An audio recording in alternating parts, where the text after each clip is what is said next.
when did you first hear of Ring of Honor? Did you know when it was starting up the first Yeah, show? yeah, before it even. So, I, like a lot of guys at the time on the Indies, were very intrigued by the King of the Independent tournament that was held in California in '01, right? So, like, at the time, I was living with Todd Sexton and Tony Stradlin, who went on to be Tony Santorelli. He worked some in Deep South, tag team High Impact. He had a developmental deal. But Todd Sexton and Tony were both part of Shawn Michaels' last class of students from the Shawn Michaels Wrestling Academy. So it was the three of us in an apartment, and they would tell me these tales about American Dragon and Spanky and Lance Cade and all these guys that were Texas guys that were kind of floating on the Indies because while the two Bryans, Kendrick and Danielson, were signed, as soon as the WCW buyout happened, they both got cut. Yeah. And so, but they kept tabs on them because they all went to the same school.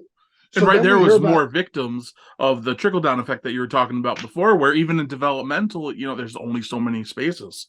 absolutely. That's why that's why a guy like Reckless Youth will never get the Oh notoriety I man, think he deserved such a because shame. he was just one of those cuts where, like, if you weren't reading the aftermags, you kind of had no clue who Reckless Youth was. But then, like, there was the tape traders and the RF video. Like, I was real big on the RF video The and shoots or the shows or both? all, yes, like, obviously shoots just because especially Shawn's my dude, and Shawn Michaels did a shoot with them in 2000. It just blew my mind, right? Uh, but just the shows, just finding access to these guys that are wrestling in Jersey and Philly and areas that I'm not familiar with, because I live in Georgia, and they don't have national television. Uh, but the Tony and Todd kept tabs on Spanky and Brian, and when we found out about the Special Super Indie tournament that was out in California, as soon as that tape dropped, showing my age when a tape dropped, right?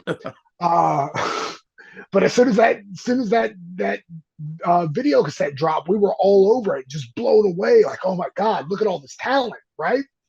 Uh, and like, this is we know AJ pretty well at this point. AJ's there with us, and AJ was one of those guys that, like, they had flirted with about doing the show, but it just didn't work out. And so, like, now we're all I'm enamored with Brian, and I'm enamored with Spanky just because, like, it, it they're doing this cool stuff, and I want the world to experience this cool stuff. Mm-hmm. And so I kept real close tabs on them, and that's when I heard about Ring of Honor. This potential of this company that RF Video is going to be doing their own, because that's how it was first introduced to me, was RF Video is going to be doing their own wrestling show. Mm-hmm. And I, like, talk about match made in heaven for me, right? Like, I'm already all over this RF Video catalog.